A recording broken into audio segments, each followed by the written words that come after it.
He declared it in the heavens. Everything from all of creation was about his people scattered, coming back into marriage and falling in love with each other. See this 144,000 that belongs in Yerushalayim, that is in the peak. It is basically, they're going to be so in love with each other. They will be housing the Mashiach. The Mashiach spirit will be working through us into the nations, into the world. But it's him in us. So I know what you see is a fool, and you see whatever you see. But what all I have to say is, he lives in me, and he guides me, and he introduced me to Abba. And now my Abba is everything. Now the whole thing is, we are one. The Mashiach, I could tell you a whole experience of how I even got connected back to the tree. I got to meet Rachel and Jacob, all the way back to Enoch. Whole family line. I got to meet them all in this like tree of oil light. I don't know how to explain it. But it was literally a time I was having some strange experience of giving birth and being connected to the tree. All right, but you guys know better. You guys know that prophets say some pretty crazy stuff and do crazy things. I told you I was a prophet. I made no anything. So what he's telling me is, it's time that we correct all things. It's time that we raise up the tent of praise and watch and see who's going to be your friends. Watch and see. He told me they weren't going to be able to form a government until they heard the Father's heart. The Benjamins. And the year before, I was telling everybody in Yerushalayim that it's time for Benjamin to leave. I wasn't talking about the president, prime minister. I thought it was talking about the young, like the little brother, because trouble's coming and cleansing is coming, but it's a good thing because he's going to shake up the world to make true Zion rise to the top. He's going to shake it up and see who truly loves him. This is time of Jacob's trouble, and it's all a blessing. Because those people that love him and do his commandments will be in a state of, already, what you get to is this dream state of it's like another realm. And there nothing could touch us. We can walk into the fire 7 times hotter. Even a nuke, if it went off around us, it would bless those and might turn Yerushalayim into, I don't know, maybe the stones will turn into glass. Because I saw the New Jerusalem and I could see every stone was like a living stone, and I could see inside what everybody was doing. I was on the outside. He was showing it all to me. And then he showed me my house that exists there. It's for sale. It's never been lived in. Because he told me he was taking me to the 23rd floor.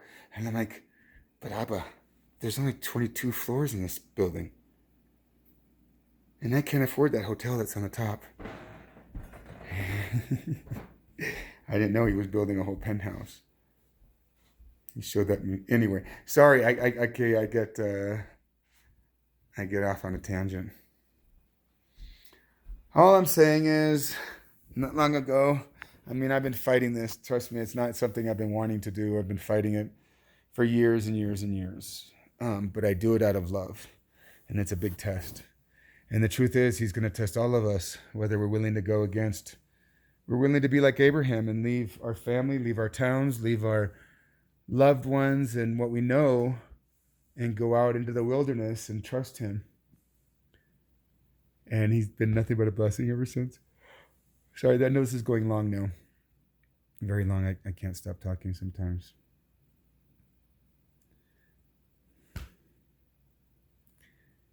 Please pray about it. Because I was talking to my wife, and I was in shock. I don't know anything about it, but when he brings these things up to me, I know it's important. And he's been bringing up the red heifer to me, and I don't know really anything about it. And a guy asked me, he's like, if they ask you to do that, well, I basically said that I had to keep the Nazarite vow until I had to, slaughter an ox and all this kind of stuff. I'm realizing, like, oh my gosh, how am I going to do this stuff? How, where, when? I don't know what I'm. But so I told my wife, and then I said, oh my gosh, I think they're going to ask me to slaughter the red heifer. And so some guy is now writing me, and he says, that red heifer is an abomination because it's genetically modified. If that's true, then it would be. If it's just breeding together is one thing, but if they genetically modified, I don't know. It's he tells me not to mix the genes. Um,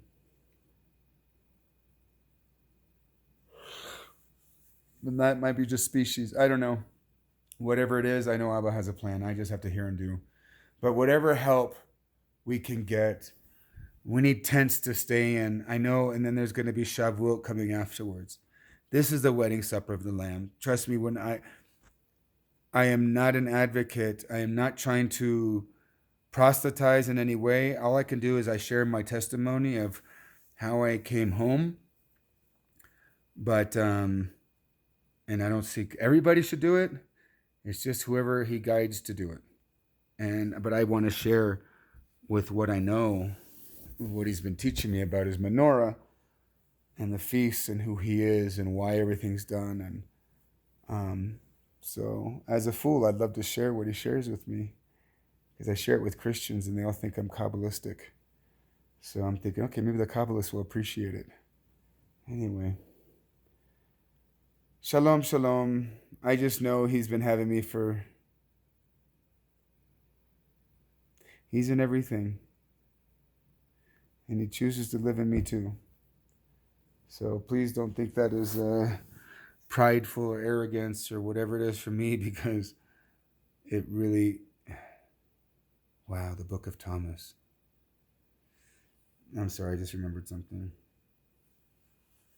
In the Book of Thomas, he says, if I told you what he told me, you would cast stones at me, and those stones would turn back and consume you, would catch fire or something like that, turn into fire and consume you. This is when he's telling us who we are and what we're supposed to do. Trust me, would have thought I was blaspheming what I'm saying. Not that long ago, but I love him enough to let him live in me. And he's telling me to say this stuff. I only do what I see the Father doing. So this is judgment time. This is judgment of the nations. This is judgment of a lot of things. It is time for the children to come home. But a lot of people need to go back to where they came from, because there's a lot of trouble coming to Israel as well. It's just because he has to cleanse his house first before he can make that be a light to the whole world. So some people are making it, some people aren't. And I had no idea, like I said. I was just walking around there, but how people's hearts were, whatever it was testing people. I could be crazy, but so many years of truth. I get so many people that want to hear and follow and do all this stuff, but as soon as I get angry, it trips their ego and they go running. You can't understand that it's him in me that gets angry, but they think, who are you to get angry with me? I'm like, well, I gave nice words first, and I try, but because of love, I have to tell you now. I'm going to yell at you, and it's the Father's heart raising up in me. And Adam told me that anger is not of him, and I get that a lot. Of course, I get it a lot, especially from Christians. They're like, that ain't Jesus' love. Well, that ain't either. What you're doing isn't either. But I feel his anger. So how can we say it's not him? I did a search, and I don't know, include the Brit Hadashah, I think, but 228 times it said that they're about anger, and most of those times are about our Creator getting angry. That's what I feel. I'm a Levite from his heart. That's what I feel. I feel his anger. And trust me, I don't want fame. I do things now just because I want his heart heard, but not because I want that. It's like it's my fear. It's my fear. Actually, I had to play Yeshua in a play, and he totally tricked me into doing it, because that's one of my biggest fears. But what I didn't know is when I was there, I was in Israel the year before, and I went on the Mount of Olives, and I went to the Garden of Gethsemane, and I cried. I had no idea why I was bawling.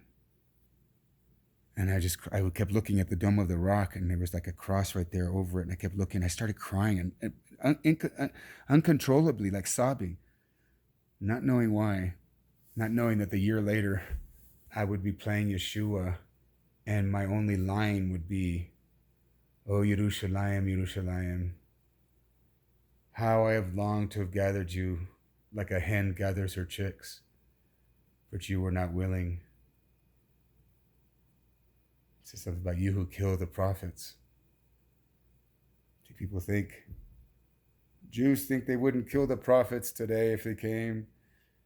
It was no different in those times than it was now. Christians think they wouldn't kill the Mashiach if he came now, that they would see him. He flat out told me, he goes, they wouldn't see me. They're worse than the Jews, the Pharisees at the time when I was, frustrated at. And everybody knows things were corrupted at the time. So, what he tells me is Israel is going to be surrounded. Yerushalayim is going to be surrounded. They're going to take Yerushalayim. He that was my message in 2000. It was 3 days before the UNESCO got together and said that Jerusalem isn't Jewish territory. I was telling people in Jerusalem that he was going to take Jerusalem from Yehuda for a season, because they weren't allowing the Gentiles into their congregations. And this was making him angry. So he told me, he goes, so I'm going to bring the Gentiles into him doing that. But it's all okay. It's all to build something. It's all Abba's will. What it's going to do is going to bring the war. It's going to bring all kinds of things, but those who truly belong there will end up there. Let's just put it that way. But there's going to be lots of trouble. And don't ever trust any peace plan by Obama and the Pope. Oh, by the way, oh gosh, it's so long. I'll tell you quick. There's so much I want to tell everybody. So years ago, I saw a dream, and it was a Jewish and a Christian wedding, and it was on a Sabbath. And I thought this was strange that Jews getting married on a Sabbath, but it was a Sabbath wedding. And on the right side were all like Hasidic Jews, and the left side was all like Gentiles or Christians. And I couldn't see a bride or groom. And all I could see was both sides were looking at each other like, yeah, we don't like you very much. They hated each other, actually. It was like, what are we doing in here together? Why are we being brought together in this marriage? That's what it felt like. And it was kind of like maybe what a black and white marriage would have been years ago, being in one church and the whites on one side and the blacks on the other side going, that's what happened. And I asked, I go, where's the bride and the groom? I go, what's going on here? And he's like, well, you are. And the next thing you know, it's like the Ruach HaKodesh, or the Shekinah came into the room. And they realized, the Jews and the Christians realized they were each the missing part of what they were. They were each a half to a whole. This is what happened. And it was a beautiful love affair. I mean, as soon as they saw it, it went from hate to like this love. And what he told me, he so beautiful. I'm giving you too much now. I'm sorry. I just want to share all that I can, but it was a beautiful wedding. And outside, people were looking in the windows from top down on the outside, and they were all controlled by the Pope. And they all wanted us dead. They hated what was going on. They thought what was going on in there was an unholy matrimony. So I bet you could see Christians and Jews thinking this. And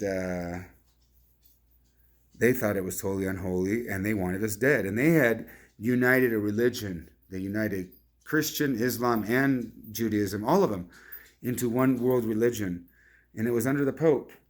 But inside here, which I've already seen, I believe a couple of the people, one of the people is at the 70 Nations that was in that I remember in the church, just a memory from the chapel. And so then I realized, I'm like, wow. And he goes, look at my grooms. He goes, they're my grooms.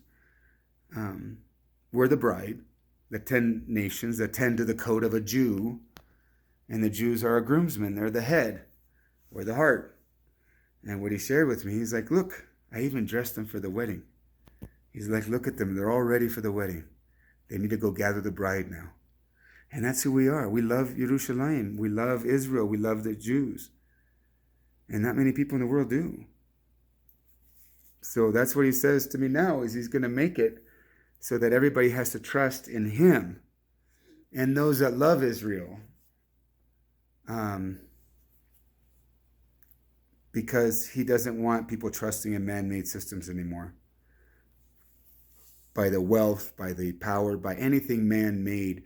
He's like, I'm going to show the world who are my children. And they're going to come out in power. So, may the judgments come and may his kingdom come. That's all I can say. But I'm just a fool. But he decided to live in me, as is supposed to be for everybody. Everybody's supposed to go up the mountain sooner or later. That's what I hear. But right now he's bringing up 144,000 people to be his body, to literally be a temple. It's a pyramid that I saw. And it's his bride. It's a temple. But his bride also, not only that, the Jews are the groom, the head, but they're also part of the bride as well, as this bride that is going to be controlling the whole world. From what he tells me. They're very special people, 144,000 who are going to rule the world. And I have to measure their hearts. That was what was prophesied, that I'd be the plumb line for the temple. It was because I was willing to lay my life down for him. First, when he first said it, was like, your reputation has to go first. Next thing you know, I'm dancing naked in front of Facebook with my long tallit that I thought, oh, this is too big. Well, thank God it was, because nothing ever showed. But in my eyes, I was in glory. I didn't care, actually. I was so blessed. I didn't care. I was like, oh, he's with me. And I couldn't put any dirty stuff on, because I came from basically, it was a brothel in the old city, basically, in this cave. It's a whole other story. But it was gross. And I had no clean clothes to put on, and it was a holy day. But my new tallit. So that's what I wore. It was just inside. But see, anyway, probably think I'm crazy already. I'm speaking almost an hour. I hope that you got information that you needed to know. That if it is true, then I'm just kind of letting you know now. I've never been diagnosed with any mental illness, except for early on with my disease. Everybody gets diagnosed with bipolar because either we're hyper with adrenaline, and that's what keeps us from sleeping at night, or we're sleeping all the time and don't have enough. So it's a common thing. So it looks like bipolar in a way. You might see me being manic, but that's because of my disease. To make me move and act and do, it takes adrenaline. And that's also how he uses me to bring judgment, because he gets angry. And he uses that as his anger. He's such a good Abba.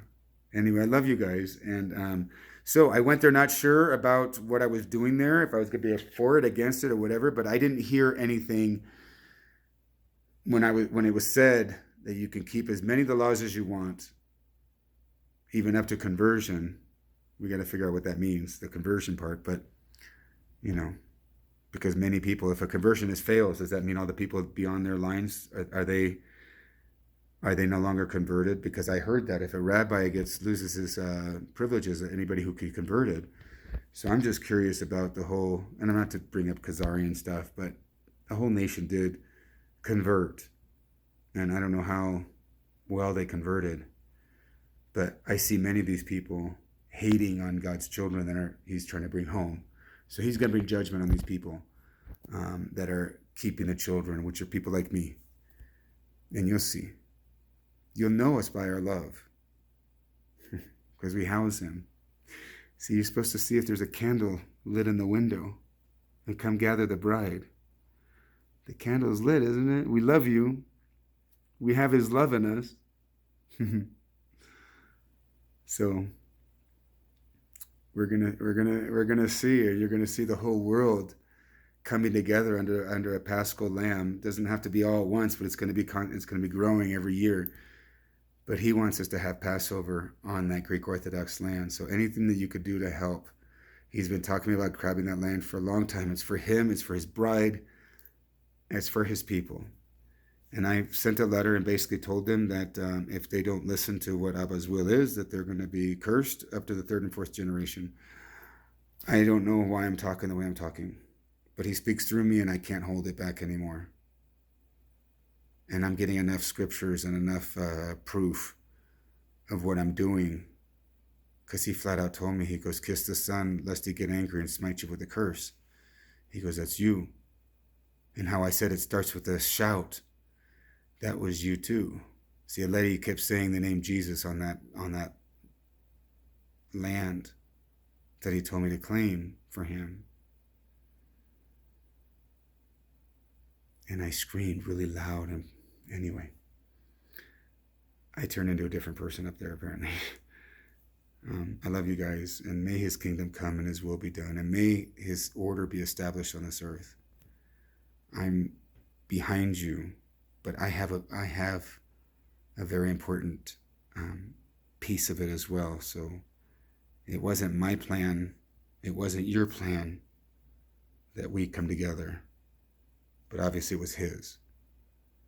And so I'd love for you to listen to the Father's heart of what I have to say as well, because I actually know him.